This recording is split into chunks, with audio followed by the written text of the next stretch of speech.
క్రీస్తునందు ప్రియులైన విశ్వాసులందరికీ మన ప్రభువైన యేసుక్రీస్తు నామమున వందనాలు. ఈరోజు మనం ధ్యానించుకునే భాగము అపోస్తులుడైన పరిశుద్ధుడైన పౌలు ఫిలిప్పీయులకు రాసిన పత్రిక 2వ అధ్యాయంలో కొన్ని వచనాలు మనం ధ్యానించుకున్నాం. పౌలు తన పరిచర్యలో మరి అనేక ప్రదేశాలను సందర్శిస్తూ దగ్గర 3 ఖండాలకి మరి దేవుని యొక్క సువార్తను ప్రకటించాడు.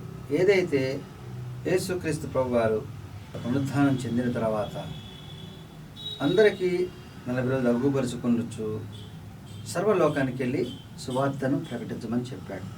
ముందుగా 120 మంది ఆయన శిష్యులు కూడా ఉన్నారు. వాళ్ళు ప్రకటిస్తున్నారు, వెళుతుంది. అయితే ఆయనతో కూడా ఉండి అపోస్తులైన శిష్యులు, మరి ఆయనతో అప్పటి వరకు చూసిన వారు, తర్వాత వారి ద్వారా విని వాక్యం వచ్చిన వాళ్ళు చేసిన పరిచర్యకి మించి మరి దేవుని తెలుసుకుని దేవుని యొక్క పిలుపుకి వచ్చిన పౌలు పరిచర్య అనేక ఖండాలకు వ్యాపించి ఈరోజు ప్రపంచం అంతా కూడా ఈ సువార్తను ప్రకటించడంలో చాలా గొప్ప పరిచర్యే మనం చూస్తాం. ఎందుకని ఆయన ఎంతగా పరిచర్య చేశాడు. ఈ పరిచర్య చేసేటప్పుడు ఆయనలో ఉద్దేశాలు, భావాలు, మరి దేవుని యందు విశ్వసించినప్పుడు ఏ రీతిగా ఉండాలని ఆయన కోరుతున్నాడో ఈ పత్రికలో కొన్ని విషయములు మనం గమనిస్తే ఆయన నడిపించిన క్రియలు ఏంటో తెలుస్తాయి అన్నమాట. కావున క్రీస్తునందు ఏ హెచ్చరికైనను, ప్రేమ వలన ఏ దుఃఖోపదేశమైనను, ఆత్మల యందు ఏ సహవాసమైనను, ఏ దయారస వాత్సల్యమైన ఉన్న ఎడల మీరు ఏక మనస్కులగున్నట్లుగా ఏక ప్రేమ కలిగి ఏక భావము గలవారుగా ఉండి ఒక్కదానిని నమస్కరించుచు నా సంతోషమును సంపూర్ణము చేయుడి. క్రీస్తునందు ఉండటం అంటే ఏంటి? క్రీస్తునందు ఉన్నవాళ్ళు ఏ రీతిగా ఉండాలి? ఏక మనస్సు కలిగి ఉండాలి. క్రీస్తు నందు కలిగిన వారు విమనస్కులై ఉండకూడదు. ఆయన ఒకటే చెప్పాడు, నిన్ను వలె నీ పొరుగువాని ప్రేమించమని చెప్పడంలో నువ్వు స్వార్థముతో నీకే కావాలి, సమస్తము నీ ఆధీనంలో ఉండాలని అతిశయము, గర్వము, లేకపోతే స్వార్థముతో కూడిన క్రియల వలన లోకము పాపభూయిష్టమవుతుంది. కాబట్టి క్రీస్తు వారు ఏమని తలంచాడో, ఏమని లోకంలోకి వచ్చాడో అవన్నీ కూడా మరి పౌలు గమనించి పఠించి మరి అవన్నీ తెలుసుకున్న తర్వాత మరి ఆయన ఏ రీతి ఉండాలో చెప్తున్నాడు. ఏమన్నాడు? క్రీస్తునందు ఏ హెచ్చరికైనను మనకు వచ్చినప్పుడు ప్రేమ వలన ఏ దుఃఖోపదేశమైనను, ఆత్మయందు ఏ సహవాసమైనను, ఏ దయా వాత్సల్యమైనను ఉన్నాడలా అనేక హెచ్చరికలు మనకు వస్తూ ఉంటే మన జీవితంలో చూస్తుంటాం. నన్ను చేస్తున్న క్రియలలో ఇది ఈ రీతిగా చేయటం మంచిది కాదు, లేకపోతే ఈ క్రియలో మనము మరి దేవునికి విరుద్ధంగా చేస్తున్నాం, మరి పరిస్థితులను బట్టి చేస్తున్నామను, మన అవసరాలను బట్టి చేస్తున్నామని మనం సమర్థించుకోవచ్చు. కానీ చాలా క్రియలు దేవునికి వ్యతిరేకమైన క్రియలు చేస్తున్నప్పుడు మన మనసు హెచ్చరిస్తూ ఉంటుంది. ఇది స్వార్థంతో కూడిందో, మరి లేకపోతే గర్వంతో కూడా అతిశయంతో కూడిందో, లేకపోతే ఇటువంటి క్రియలు చేయకూడదని వచ్చినప్పుడు మనం ఆ హెచ్చరికలన్నీ గమనించి మన హెచ్చరికను బట్టి మనము క్రీస్తులో నిలవాలి. తర్వాత ప్రేమ వలన ఏ దుఃఖోపశమనమైనను, ఎన్నో కార్యాల్లో మనం దుఃఖం పడవలసి వస్తుంది, కానీ ప్రేమతో వాటన్నిటిని అధిగమించాలని చెప్తుంది. అంతేకాకుండా ఆత్మయందు ఏ సహవాసమైనను, మనము దేవుని నమ్మి విశ్వసించి చేసే సహవాసంలో దేవుని నమ్మిన బిడ్డలు ఎటువంటి సహవాసం అంటే దేవుని ఎరిగిన వారు అనేక రీతిలుగా ఉంటారు. కానీ ఒక్కొక్కళ్ళ విషయంలో మరి ఒకరికొన్న పరిశుద్ధత, నీతిమత్వం ఉండకపోవచ్చు. అయినంత మాత్రం దాన్ని మనం ఎడంగా పెట్టకుండా మరి ఆత్మ వలన మనము ఆ రీతిగా ఉండాలని కోరుతున్నాడు, కలిసి ఉండాలని. ఏ దయారస వాత్సల్యమైన ఉన్నాడలా. దయారస వాత్సల్యం అంటే దయ కలిగి ఉండాలి, వాత్సల్యం కలిగి ఉండాలి.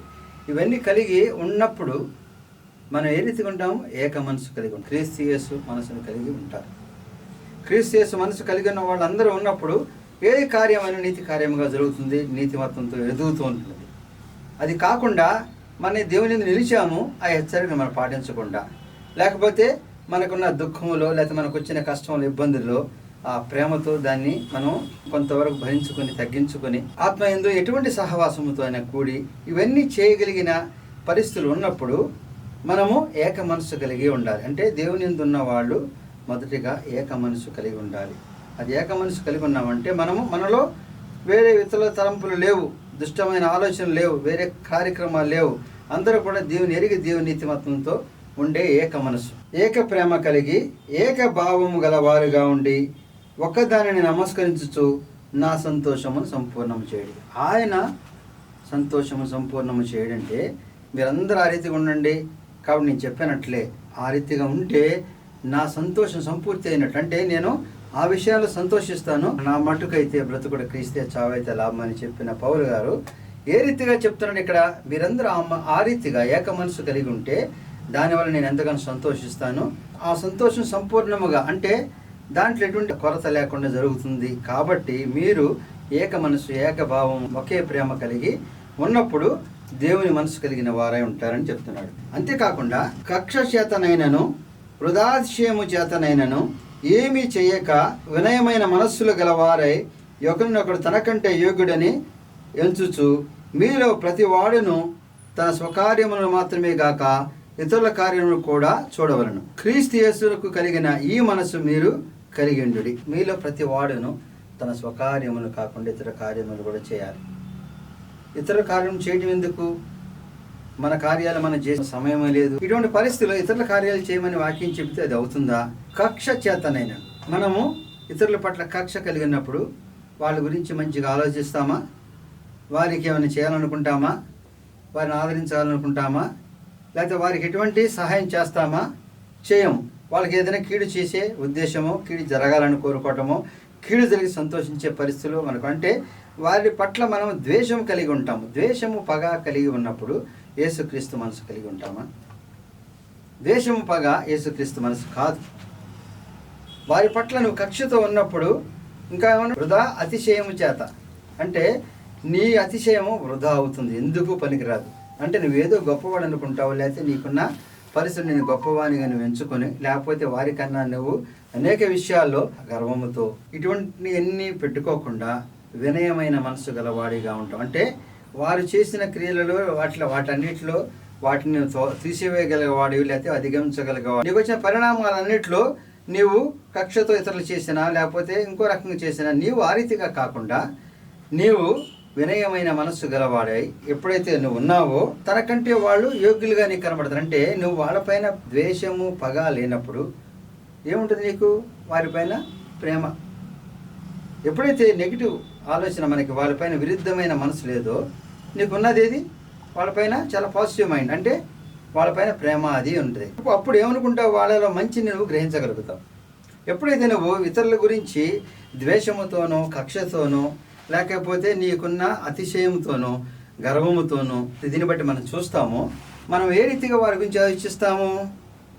వారు మరి దుర్మార్గులుగాను, వారి పట్ల ద్వేషము కలిగిన క్రియల వలన వారిని ఏదో ఒక రీతిగా నాశనకరమైన పరిస్థితులు మనం చూడాలను, చేయాలను ఇటువంటి యోచనలు ఉంటాయి. కానీ వారిని ఆ రీతిగా కాకుండా వినయమైన మనస్సు కలిగంటే ఆ క్రియలు నీకు ఒకవేళ సంభవించిన దేవుడు వారిని తెలియచేస్తాడని, వారికున్న అతిశయాన్నో, వారికున్న గర్వాన్నో, వారికున్న కక్ష చేత చేసిన క్రియలను వారు తెలుసుకున్న రీతిగా నీ ప్రవర్తన దేవుని వినయమైన మనసు అంటే వారిని క్షమించి, లేకపోతే వారిపైన ద్వేషం పెంచుకోకుండా ఉన్నప్పుడు నీకు వాళ్ళలో ఉన్న మంచి క్రియలు కనబడతాయి. కాబట్టి మీరు ప్రతివాడును తన స్వకార్యములను మాత్రమే కాకుండా ఇతరుల కార్యాలు చేయాలి. మరి ఎప్పుడైతే ఇతరులు మంచివారుగా, లేకపోతే ఇతరుల గురించి ద్వేషం లేదో నీ కార్యాలతో పాటు అవసరమైతే ఇతరుల కార్యాలు కూడా చేయగలిగిన మనసు ఉంటుంది. క్రీస్తు యేసునకు కలిగిన ఈ మనసు మీరు కలిగి ఉండడు. ఎందుకని? క్రీస్తు యేసుకి ఏ మనసు కలిగి ఉంది? మీకు ఎందుకు కలిగి ఉండాలని దేవుడు చెప్తున్నాడు? ఇతరుల పట్ల ద్వేషం లేకుండా ఉండాలని చెప్తున్నాడంటే అసలు క్రీస్తు ఈ లోకంలోకి వచ్చినప్పుడు ఏ రీతిగా వచ్చాడు ఇక్కడ వాక్యం చెప్తుంది. ఆయన దేవుని స్వరూపము కలిగిన వాడై ఉండి దేవునితో సమానముగా ఉండుట విడిచిపెట్టకూడని భాగ్యమని ఎంచుకొనలేదు, కానీ మనుషుల పోలికగా పుట్టి దాసుని స్వరూపం ధరించుకొని తన్ను తానే రిక్తునిగా చేసుకొనెను. మరియు ఆయన ఆకారమందు మనుషుడిగా కనబడి మరణము పొందినంతగా, అనగా శిలువ మరణము పొందినంతగా విధేయత చూపిన వాడై తన్ను తాను తగ్గించుకొనెను. యేసుక్రీస్తు ప్రభువు ఈ లోకంలోకి రాకముందు దేవునితో సమానంగా ఉన్నాడు. అంటే దేవునిలో ఒక్కడే భాగమే. అంతేకాకుండా దేవునితో ఉండుట విడిచిపెట్టకూడని భాగ్యమని అవన్నీ విడిచిపెట్టే కూడదని ఎంచుకోనలేదు, కానీ మనుషుల పోలికగా పుట్టి దాసుని స్వరూపము ధరించి తను తానే రిక్తునిగా చేసుకున్నాడు. మనుషుని పోలికగా పుట్టి అంటే మామూలు మనిషిగా వచ్చి లోపల ఎంతో దీనత్వం కలిగి దాసుని స్వరూపం, మనిషిగా పుట్టినంత మాత్రం అట్లా ఉండలేదు, దాసుని స్వరూపము కలిగి తను తాను రిక్తునిగా, అంటే ఏమి ఎవరిని హాని చేయలేని రిక్తునిగా ఉన్నాడు. ఎందుకని? మరి దేవునిగా ఉన్నప్పుడు ఈ ప్రజలందరూ ఏ రీతిగా ఉంటే ఆయనకి ఏంటి, లేదా ఈ లోకం ఏ రీతిగా ఉంటే ఏంటి, వీళ్ళందరూ పాపంలో పడిపోయే దుర్మార్గం ఉంటే వీళ్ళందరి పట్ల ఆయనకున్న ప్రేమ ఎటువంటిది? ఆయనకున్న ప్రేమను బట్టి ఆయన ఆ దేవుని స్వరూపం కలిగిన దేవునితో సమానముగా ఉండుట విడిచిపెట్టకూడని భాగ్యం అని ఎంచుకోనలేదు. అంటే దేవుని సమానముగా ఉండే పరిస్థితిని కూడా తగ్గించుకొని ఈ లోకంలోకి వచ్చాడు. ఎందుకని? వీళ్ళందరూ కూడా ఈ పాపంలో పడి దుర్మార్గంలో పడి ఈ శాపగ్రస్తమైన జీవితంలో వారికి రాబో కాలంలో నిత్య జీవం ఉండదు. కాబట్టి వీరందరూ కూడా పాపంలో పడిపోయి ఉన్నారు. కాబట్టి వీళ్ళని రక్షించడానికైనా ఏ రీతికి వచ్చాడు? దేవుడు కాబట్టి మహత్కార్యం చేసి వారి క్రియలన్నింటినీ కూడా తగ్గించి వేసేలైతే వారికి పరిస్థితులు చక్కబరిస్తే అవుతుందా? అది ఒకరోజు అవుతుంది. కానీ ఎప్పుడు కూడా వారి తప్పులను వారు తెలుసుకొని మార్చుకొని మరల్చుకొని ఉంటేనే మరి సక్రమైన జీవం ఉంటుంది. కాబట్టి ఆ రీతిగా ఉండాలంటే ఆయన ఏం చేశాడు? తను తాను తగ్గించుకొని మనుష్య పోలికగా ఒక మానవుడిగా, ఆయన సృష్టిలో ఒక భాగం మనుషుని నాసికారంధ్రంలో జీవం ఆయన ఉదితి వచ్చింది. అది పోతే మరణమే, మరుక్షణం. ఇటువంటి మనిషిని గురించి దేవుడు ఎందుకు అంతిదిగా తన యొక్క దైవత్వాన్ని అక్కడ వదిలేసి అటువంటి స్థానాన్ని నుంచి ఈ లోకంలోకి వచ్చాడంటే మనల్ంతగా ప్రేమించి వచ్చాడు దేవుడు. కాబట్టి ఆయనకి అతిశయం లేదు, లేకపోతే మనం చేస్తున్న దేవుని విరుద్ధమైన కక్ష లేదు. మరి అవన్నీ విడిచి వినయమైన మనసు గలవాడంటే ఆయన దాసుని స్వరూపం, మనిషిగా పుట్టడమే కాదు దాసుని స్వరూపం ధరించి తను తాను రిక్తునిగా చేసుకున్నాడు.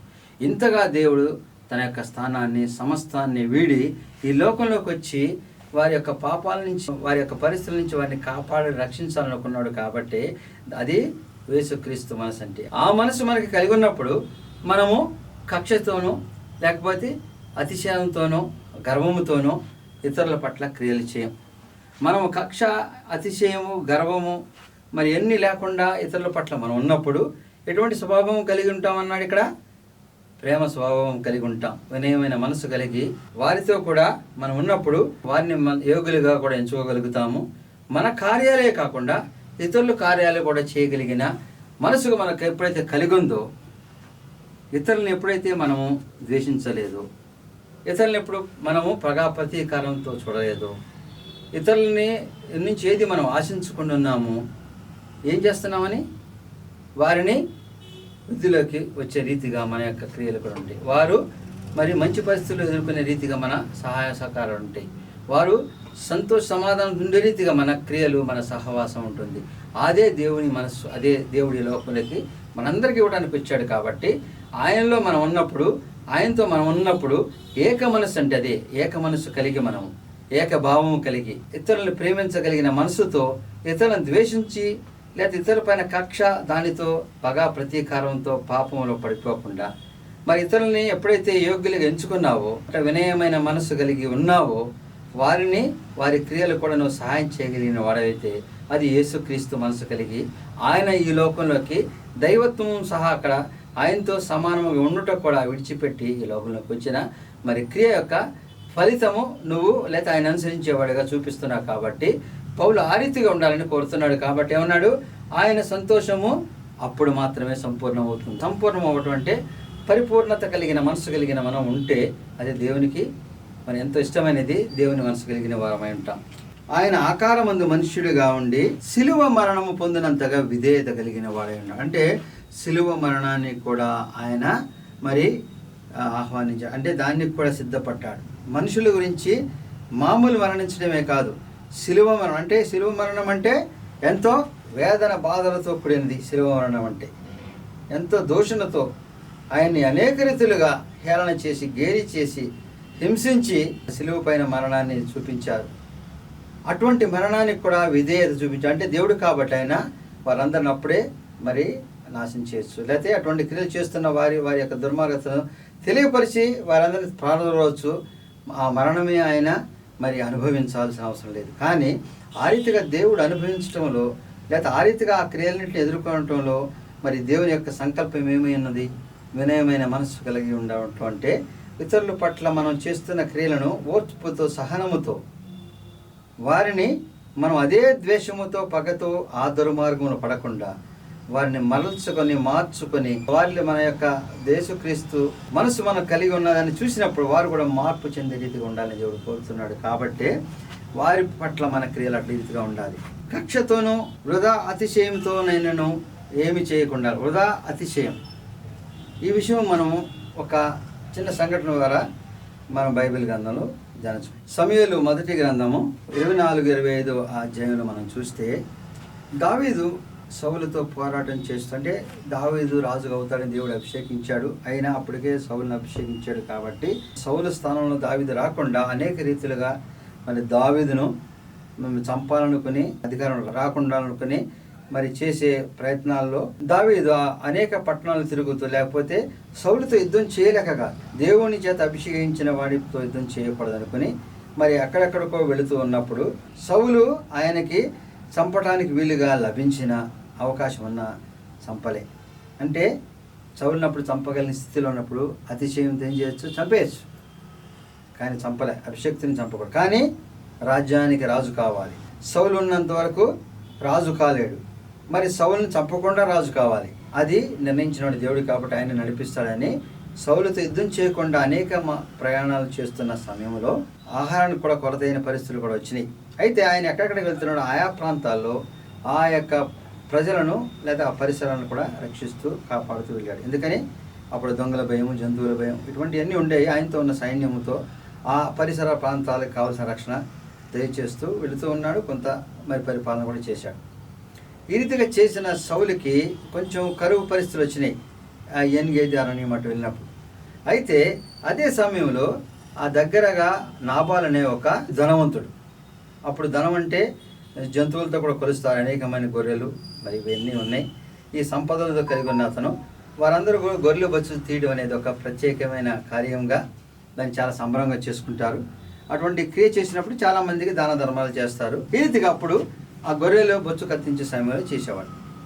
ఈ విషయాన్ని తెలిసిన దావీదు మరి ఆయన గొర్రెల కాపర మందులు చాలా చోట్ల ఉన్నప్పుడు ఈయన అరణ్యంలో మరి ప్రయాణం చేసినప్పుడు అక్కడ మరి ఇతరుల నుంచి కానీ లేకపోతే అడవి మృగాల నుంచి కాపాడే సంఘటనలు అనేక ఉన్నాయి కాబట్టి ఆయన కూడా మనుషులు పంపిస్తాడు. ఏ రీతిగా ఆయన వెళ్ళి స్వాగతించి మరి మంచి కార్యం చేస్తున్నారని చెప్పి మరి దావీదు ఈ ప్రాంతంలో మీకు సహాయ సహకారాలు చేశాడు కాబట్టి మరి ఈ సందర్భంగా మీ సంతృప్తిగా ఏది ఇచ్చినా తీసుకుంటామని వాళ్ళకి వర్తమానం పంపిస్తాడు. నాబాలుకి ఏంటి, అనేక మందిని పెట్టుకున్నాడు, ఎక్కడెక్కడ ఉన్నారు, వాళ్ళు తీసుకొచ్చిన ఈయన సంపదను పెంచుతూ వస్తున్నాడు. ఇది దావీదు కాపాడా, ఆ రాజు కాపాడా, ఆయనకి సంబంధం లేదు. ఆయనకున్న సంపద అధికమవుతుంది, దాన్ని బట్టి సంతోషంగా ఉన్నాడు. ఇప్పుడు ఏదో చేస్తాడు. దావీదు కబురు చేస్తే ఈయన ఒకటి రాజా, ఈయన అరణ్యంలో ఎప్పుడు కాపలా కాశాడు, ఎప్పుడు మా వాళ్ళని కాపాడాడు, దాన్ని ఎందుకు ఇవ్వాలి, ఏం చేయగలడు, ఇది ఇవ్వడం వల్ల నాకు వచ్చే ప్రయోజనం ఏంటి, ఇప్పుడు ఈయన నుంచి నేనేమి ఇప్పుడేం పొందుతాను. ఈయనకున్న మరి ధన సంపదను బట్టి అతిశయం, ఏది వృధాతిశయం అంటే నీ మనుషుల్ని కాపాడాడు అనేది జరిగిందో లేదు తెలుసుకోవాలి, తెలుసుకుని కూడా ఉండుంటాడు. ఇప్పుడుతో ఇంత పని ఏంటి, ఈయన పెద్ద రాజు కాదనుకునే నిర్లక్ష్యము, అతిశయం.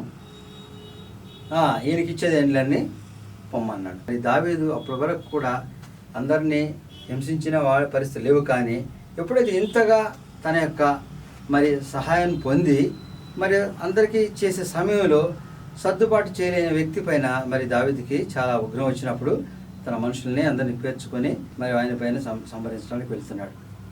అయితే ఈ విషయము ఒక పనివాడి ద్వారా నాబాల్ యొక్క భార్య అయిన అబీగయీలుకి తెలిసింది.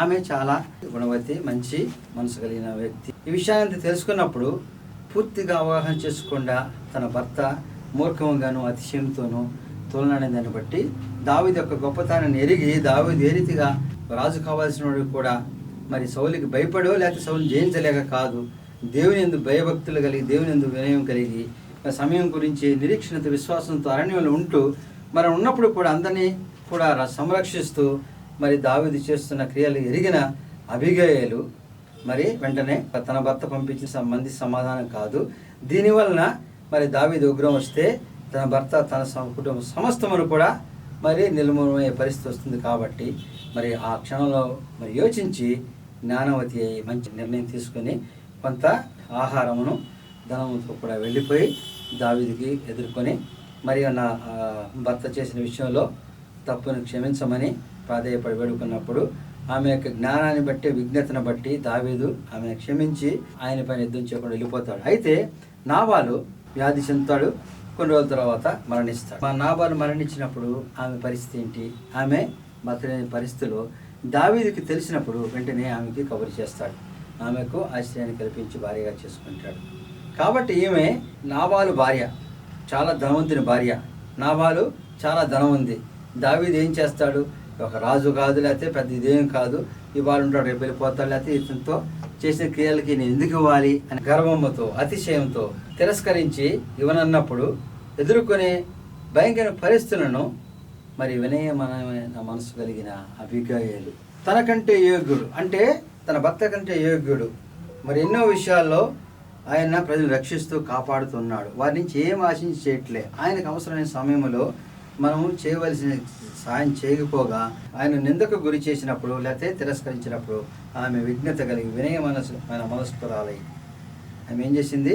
ఆయన వెళ్ళి తన తప్పిదాన్ని తెలుసుకుని మరి వేడుకుంది. అంటే ఆయన గొప్పతనాన్ని ఎంచుకుంది. ఇక్కడ వాక్యం చెప్పింది అది ఏమని? కక్ష చేతనైన వృధాతిశేతం చేతనైన ఏమి చేయక వినయమైన మనస్సు గలవాడే ఒక్కడినొకడు తనకంటే యోగ్యుడిని ఎంచుదురు. మీలో ప్రతివాడును తన స్వకార్యములను మాత్రమే కాకుండా ఇతర కార్యములను కూడా చూడగలను. కాబట్టి ఇప్పుడు దావీదుకి చాలా అవసరం ఉంది. అటువంటి పరిస్థితులు ఆమె తనకున్న ధనాన్ని కూడా అన్ని తీసుకెళ్ళి మరి దానం చేయలే. దావీదుకి ఎంతో మరి ప్రాధేయపడుతూ నమస్కరిస్తూ ఈ సమయంలో మేము చేయవలసిందని చేయగలిగిన మనస్సు ఎప్పుడు ఉంటుంది? యేసుక్రీస్తునందుకు. అంటే ఆమె ఒక ధనికురాలు భార్య అనే మనసు కలిగి ఉండి కాదు, వినయమైన మనసు కలిగి ఉంది. కాబట్టి దావీదుకి కావాల్సిన సహాయాన్ని చేసి, అదేదో సహాయం చేస్తున్నానని గర్వముతో అతిశయంతో కాకుండా దావీదుని వేడుకుందంటే ఎంతో వినయమైన మనసు కలిగి ఉంది. అటువంటి మనసు కలిగి ఉన్నప్పుడు మరి ఆ క్రీస్తు యేసునందు ఉన్న మనసు కలిగిన వారికి ఏం కలుగుతుంది? ఇక్కడ జరిగింది, ఆమెకు వచ్చిన కష్టములో, ఇబ్బందులు, ఆపదల్లో ముందుగానే ఏర్పాటు చేసిన రక్షణ కవచానికి కలగజేయబడింది. అంటే ఆమె ఎప్పుడైతే భర్తను కోల్పోయింది, ధనం అన్నీ ఉన్నా కూడా వాటన్నిటిని కూడా నియంత్రించగలిగిన శక్తి కలిగిన ఆమె అవునా కాదా అని చెప్పలేము. కానీ ఆమె అవన్నింటినీ కూడా మరి కాపాడగలిగిన వ్యక్తితో మరి ఆయన దావీదు ఆమెకు ఆశ్రయాన్ని ఇచ్చి ఆమె మిగిలిన జీవితానికి అండగా ఉండి ఆమె కుమారులు దావీదు కుమారులుగా ఎదగటం మరి ఎంతో చూస్తాం. ఇటువంటి క్రియలు జరగాలంటే ఏ రీతిగా ఉండాలి? మనం ఏ రీతిగా ఉంటే జరుగుతుంది? యేసుక్రీస్తు కలిగిన మనసు మనం కలిగిన వారమే ఉన్నప్పుడు మనకి సంభవించబోయే పరిణామాలని ఏ రీతిగా దీవించబడి ఆశీర్వదించబడి మనకున్న సమస్యలను అధికముగా కాకుండా వాటిని పరిష్కరించుకొని మనకి సమన్వయంతో కూడిన జీవితాన్ని అందించడానికి పౌలు గారు ఏం చెప్తున్నారు ఇక్కడ? సంతోషమును సంపూర్ణము చేయుడి. కాబట్టి మన జీవితాన్ని సంతోషముతో సంపూర్తిగా చేయగలిగిన గొప్ప క్రియలు జరగటానికి యేసుక్రీస్తు మనసు మనకు కలిగి ఉండాలి. అంటే ఏక మనసు, ఏక భావము కలిగి మనకు ఉన్నప్పుడు మన సహవాసంతో అందరినీ మరి అందరితో పాటు మన ప్రేమను పంచుకొని ఇతర కార్యాలు కూడా మనం చేసినప్పుడు మనకున్న సమస్యల్లో, కార్యాలలో, మనం చేయగలిగిన వాటిలో దేవుని ప్రేమ ఇతరుల నుంచి మనం పొందగలిగి ఆ ప్రేమతో దేవుని యొక్క కృపతో ఎంతగానో దీవించబడి ఆశీర్వదించబడి మన యొక్క గొప్ప కార్యాలు చేసేవారికి ఉంటాం. కాబట్టి ఆ మనసు మనం కలిగి ఉండాలని దేవుడు కోరుతున్నాడు. కాబట్టి ఆయన పరలోకాన్ని వీడి మనుష్య పోలికగా దాసుని స్వరూపంగా వచ్చి ఎంతగా విధేయత కలిగి ఉన్నాడు? శిలువ మరణం పొందినంతగా. అంటే మరణానికి కూడా సిద్ధపడి మనం రక్షించడానికి, మనకే కాపాడటానికి, మన తన ప్రేమను పంచడానికి, మనలో ఉన్న పాపాన్ని తీసివేసి తనతో పాటు నీతి రాజ్యానికి తీసుకెళ్లే గొప్ప ప్రణాళిక చొప్పున ఆయన ఈ లోకంలోకి వచ్చినప్పుడు వినయమైన మనసు కలిగి వాడు ఉన్నాడు. కాబట్టి మనము కూడా వినయమైన మనసు కలిగినప్పుడు అది అందరికీ రావాలంటే మనము ఏక మనస్సు, ఏక భావన కలిగి ఉండాలంటే దేవుని యందు మనం వారితో నిలవాలి. సర్వశక్తి మిక్కిలి కనికరం గల తండ్రి, మహోన్నతుడైన యేసయ్య రక్షకొందనాలు తండ్రి, నీ అత్యధికమైన కృపతో కాపాడే సజీవ రక్షించిన దేవా, లోకంలోకి నువ్వు ఎందుకు వచ్చావో సమస్తమును వీడి వచ్చి మమ్మల్ని ప్రేమించడానికి, సమస్తమును తగ్గించుకొని మమ్మల్ని కాపాడటానికి, సమస్తమైన విషయాల్లో మమ్మల్ని అత్యధికులుగా, అధికులుగా మరి అనేకమైన రీతిగా హెచ్చరించడానికి నీవు ప్రతి విషయంలో కూడా ఎంతో విధేయత కలిగిన వాడివిగా మరి తగ్గించుకొని చేసిన గొప్ప క్రియలు చూసినప్పుడు నీ యొక్క మనసు మేము కలిగి ఉన్నప్పుడు ఆ రీతిగా మా జీవితాలు కూడా ముందుకుంటే తండ్రి, మేము ఇతరుల పట్ల ద్వేషముతో, పగతో, అతిశయంతో కాకుండా మరి వినయమైన మనసు కలిగిన ఉన్నప్పుడు నీ యొక్క ప్రేమను పంచగలిగిన వారమై మా యొక్క క్రియలలో కూడా నీ ప్రేమతో మేము మా జీవితాన్ని ముందు కొనసాగాలని నడిపించమని క్రీస్తు వారి పేరు వేడుకుంటున్నాం తండ్రి. ఆమెన్.